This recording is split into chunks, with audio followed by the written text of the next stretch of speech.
in the Ohtani effect, in just two aspects, you're talking about $20 million that you could afford that's found money. Now, typically speaking, you want to make money on this. So you don't want to just take all the money that Shohei Ohtani is giving you and give it to him. You want to make money on this. So let's say all in all, maybe he's bringing in 40 or 50 million. You want to take home 10% of that, 20% of that. Let's say you take in the 10, you give him the 40, whatever the case may be. With that being said, I think I would feel comfortable, and we're going to get a little bit into the Baltimore. Me and Tivo can talk about this a little bit before we get into it. I feel comfortable giving Shohei for the Red Sox somewhere in the ballpark of $12 million. Yeah, $12 million I feel very comfortable giving him. But 12 years, $550 million for the Boston Red Sox. And I don't, to be fair, I'm going to give this added caveat before we get into that number with Tivo, is I don't think we get him for that. I think you got to give him more.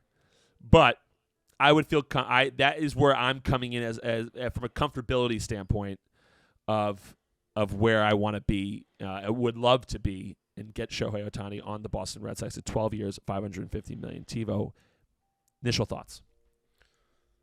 I don't know. I don't know. Like the big number doesn't scare me. It's just the years. The years. Yeah, it's the years. Yeah. It's the years. Because the years. I looked at it this way. Let me throw a little more business at you, Tivo. Keep your business hat on. The years, the way I did it, almost looked at it as a loan. So I wanted more years to bring the average the number per year down. Just like I said, like a loan. Like when I'm negotiating a contract, I want the loan, as long as it's a fair interest rate, I want the loan to be kicked out I won't be alive, but give me 100-year loan at 5%. Yes, and I'll give you $600, on a $40 million deal. I'll give you $600 a month, and I'm raking it in. I love that. So that's how I kind of looked at it. I would imagine there's no interest component to this type of stuff. You're not, Shohei, although maybe be intelligent, is not looking at this as, hey, I'm worth fucking $700 million. If you're going to give me $40 million, I'm only getting $40 million a year to play for you.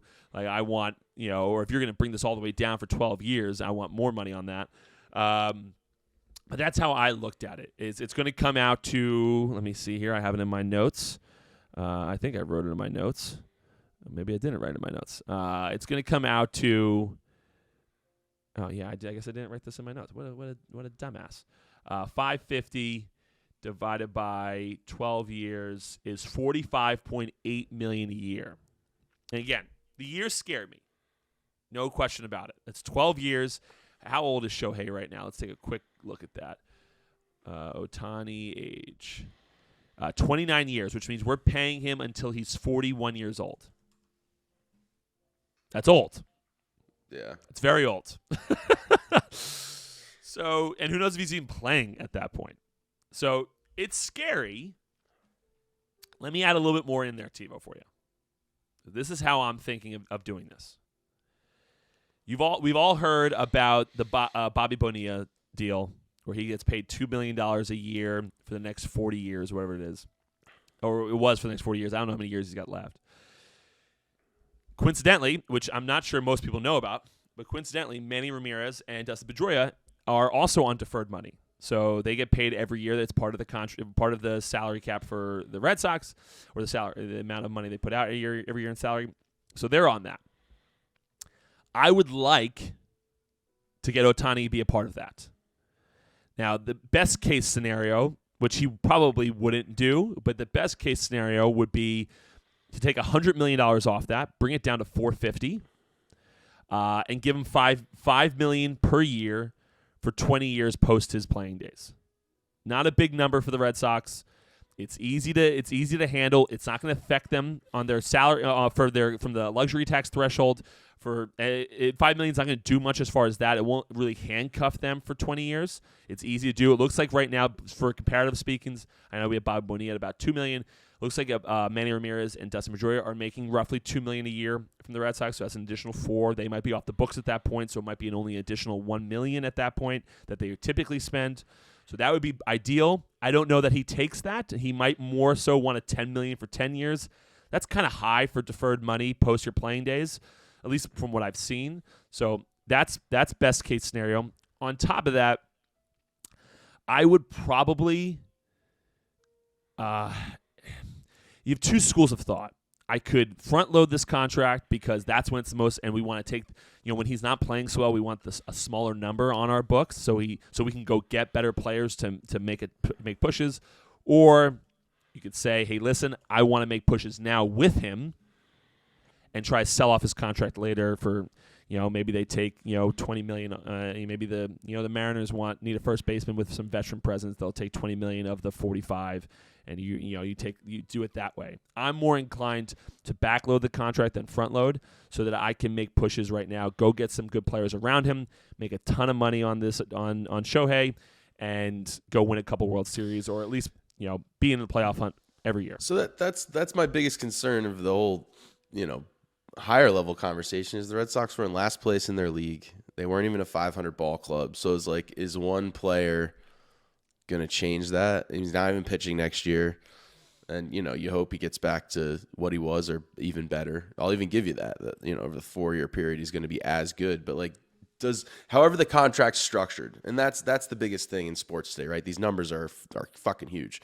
But how the contract is structured gives you the wiggle room to go out and get good players. And I'm not saying that he's not a good signing if they sign him. But that's the contingency is is it a good deal or not is how the whole thing's structured. Yeah, no, I mean, of course. And there's something else to consider with you folks at home is insurance costs. Without a doubt, the Red Sox are going to be taking out an insurance plan on Shohei Ohtani. They will. There will be. Listen, they might have to pay a lot because Shohei's already hurt. He's shown that he's injury prone. So they might have to pay a lot and a premium to protect themselves from this investment. But more than likely, insurance costs are going to go up. Someone's going to give them an insurance policy on Shohei that they might have to pay I don't know how much a month to protect themselves if Shohei goes down with a career-ending injury or even a season-ending injury. That the insurance company pays the salary rather than the Red Sox, or a portion of the salary. I don't know exactly how that works. I've never had to take an insurance policy out on one of my employees. But also something to consider. There will be added expenses with this type of deal, insurance being one of them. So everything's going to be how the deal is structured, how it's it's going to affect the Red Sox short term, how it's going to affect them long term. But without a doubt, in my opinion, if the guy plays, even if he doesn't pitch this year, which he won't pitch this year, even if he doesn't pitch, if the guy plays, he will bring in more money than we put out for him, at least in the beginning of his contract.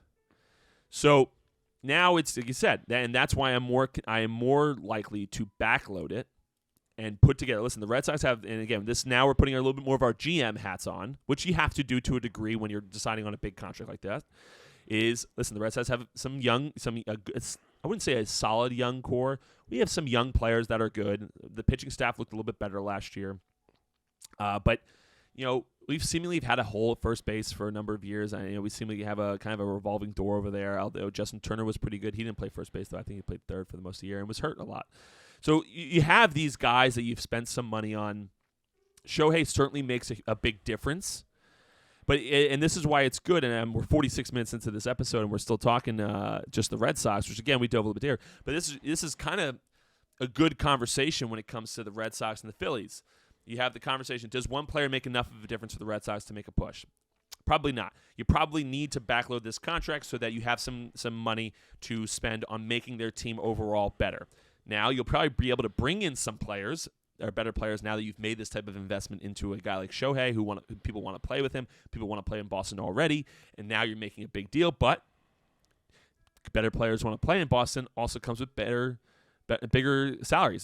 Some of these better players are still going to command the same salary. And if you go give Shohei $500 to $600 million, that's going to be used as a comp against these other guys. They're like, listen, my numbers are 80% of the way to Shohei. So you got to give me 80% of the money. 80% of the money, yeah. So that's what's going to happen. let's dive into what I'm bringing to the table here. And it's not a Philly specific one because I don't think the Phillies can afford them. They have too many big contracts, too many big names already. Just to finish that point, the Red Sox are that. The Phillies, if we did dive into Phillies specific, would be, do the Phillies need one player? Do they need to spend this much money on one player? They're already in the World Series hunt seemingly every year, at least in the last 2 years. Do you really need to do this? No. Continue, though. But so here's my chart, my research, my hard-hitting research that I brought. So here's your top salaries, 2024 top salaries, and numbers 1 through 10. Everybody's separated by a total of at most $8 million. So top to bottom. So we'll go team by team of who had the top salary players. So let's start off with I guess Texas might be I don't want to say the worst example, but it's still interesting. So Texas had Jacob deGrom, so they went out and signed deGrom, 22. So that was a good signing. They go win the World Series, but Max Scherzer is also on the list. But there's an asterisk there because they were winning. They were having a good season. They said, fuck it, we're going for it. They went and traded for him. So Scherzer technically started the year on the Mets, correct? Correct. So the Mets went all in, right? They went. So the second person on the list, the 1 and 2 actually, is Scherzer and Verlander. They both started the seasons on the Mets and ended up on different teams who were in the playoffs making a run. And so obviously for the Texans, they ended the season with the top two salary paid players. They won the World Series. That's great. But one of those two players was going to make a move. Same thing with Verlander. Started the year on the Mets, ends up on Houston. They're trying to go back, get their guy, go for it. Didn't work out. Another team on the list, the New York Yankees, Aaron Judge. Not a great year for the Yankees. I think we could all agree. Another team on the list, the Los Angeles Angels. They can't afford Ohtani. Why? Because they have Mike Trout and Anthony Rendon. Anthony Rendon is a friend of the show, and so we feel bad for all his injuries. But I think even he would agree he's upset that he's not out there playing and delivering for that team and franchise. And Mike Trout, great player, but these Angels, they've been on the list. I haven't seen them in the World Series recently. Another New York Yankees on the list, Garrett Cole, and then here we have a Nolan. How do you say that last name? Arenado. Did I say that right? Arenado. Arenado. So Yep. St. Louis. Not a Cardinals fan. No. haven't heard his name or the Cardinals in the World Series recently. And then it's funny. And the reason, hold on, before you go, this is funny because Nolan Arenado is one of the best baseball players in Major League Baseball. But it's funny because a really big fan, not just a Homer Phillies fan, would certainly know Nolan, but before the Cardinals, he played on the Rockies. So it's just not a guy that most people know. Dude, I've always said on this show, I'm an average baseball fan. I get into it when the stakes are high. Which is so just good, like any by the sport. way. Which is so good for the show because, I'm going to dive a little bit more into the nuts of everything and the weeds and all of that stuff. But not everyone's like me. In fact, most aren't. Right. So although we'll dive into the weeds, voices. it's good to have perspective. So this is the most fascinating one. So this rounds out your top 10. This is player 8 and 9. They're both on the Washington Nationals. Patrick Corbin, and I would have never guessed this name. I remember this name very well, but I haven't heard him in a minute. Steven Strasburg. Mm-hmm. Would you have guessed that Strasburg Would you have guessed that he was a top 10 player this year, paid? No, you would have had to give me a hint. Would have had to tell me that Steven Strasburg, $35 million, the number 9 paid player in Major League Baseball this year, while he was not in Major League Baseball this year. Yeah, he retired. So look at the Nationals. You're paying 2 top 10 guys. You're not even in the conversation of relevancy. Same thing with the Angels. You kind of went for it. You went all in with these big contracts. They did. You could argue, are they working out, not working out? But you're not making the steps towards a championship that you wanted. So here's my thesis on this sheet here: is that I want to build my team. I want to have a good team that's competing, and then I'm the type of owner and GM that's like, all right, I think we got a shot here. What do we need? And then in the summer, you go and get those pieces. And that's where you kind of go all in with a mixture of figuring out the money. You can trade some assets, go get the big deal, work it into your books, but kind of like slowly, like a stock, kind of constantly going like this of when you're going for it. Because if you're all in at the top here, like this salary ranking shows, if you don't just look at the team and look at where they started with their signed contract, these teams they're not doing it. Like Texas had one, Jacob deGrom. Every other team has not been in the playoff conversation of making it to the World Series, except for the Astros don't even count because they don't even have a top 10. They traded for Verlander. 1,000, and then I'm sure they're not. I would imagine that they didn't pick up all of Verlander's salary. But the other thing to be considered here that I just saw on this chart that you so generously provided to me in our research. Justin Verlander, number 2 on the list, $43 million this year. He is getting paid that at age 41, which is the end of Shohei's deal. And interestingly enough, you could make the comparison. Again, who knows what Shohei will be at 41? But if Verlander can be good at 41, who knows? Maybe Shohei can do the same. But then Strasburg's 35. You never know. You never know. That's the two. You couldn't find a different comparison, right? There's always risk involved in these things. Scherzer is 39. That was a bad one. Even with Verlander, he's bounced around. He went to Detroit. He was great. Houston, he was great. Then the Mets are like, fuck it, we're gonna go for it. We want to be great. Doesn't work. Goes back to Houston. Still good. So like, even you go grab these big name players, like you can just kind of tell, like you got to move and shift and shake and bake. Yeah. Listen, at the end of the day, like we talked about, you're going to have to put, for a guy like for any type of deal like this, even the Bryce Harper deal, right? Bryce Harper was a big deal. For any of these types of deals, you're going to have a mixture of your owner and your GM cap on. Now, best case scenario is you never have to put the GM cap on. You have the owners like, no, it doesn't matter if we're the worst team in baseball or the best team in baseball. We're going to make money on this investment. It's unlikely in these types of bigger deals that is the case. Now, I might be totally wrong on that. I might be able to have that hypothetical dinner and drinks with John Henry and him be like, dude, it just we will make money. Shohei in jersey sales alone is going to make us way more than we're going to pay him in every year. So there is the chance that happens. I don't know that the case. So for argument's sake on this podcast, we're going to say that investments like Shohei, investments like Bryce Harper, investments like Strasburg, all these top investments, we're going to argue that it could go one way or the other. Now, not just from a PR standpoint, not just from a vibe standpoint, vibey TiVo, but from an actual financial standpoint. Because obviously, if Shohei's batting 220 for the first 3 months of the year, you got to imagine when he comes up to the plate in Fenway with getting $45 million a year, he's probably going to get booed. That's how Boston fans work. That's how Philly fans probably boom in April.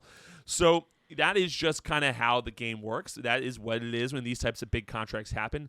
That doesn't necessarily mean, which is why we dove into it on this podcast, and we continue to do this stuff, it doesn't necessarily mean from an investment standpoint it didn't make sense for the Boston Red Sox or the Philadelphia Phillies or what have you to do that investment. Because you're the average baseball fan for the Phillies, right?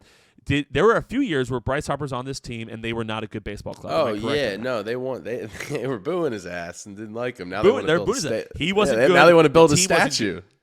Exactly. He wasn't good. The team wasn't good. Now they're building statues. I got to imagine in those 2 years, the Phillies probably still made money on the guy. So like you like from an investment standpoint, again, from in the back end, when we're looking at the books and we're the accountants and all that stuff, looking at everything that's going on, it's like, all right, these still could be sound investments for John Henry. For who's the owner of the Phillies?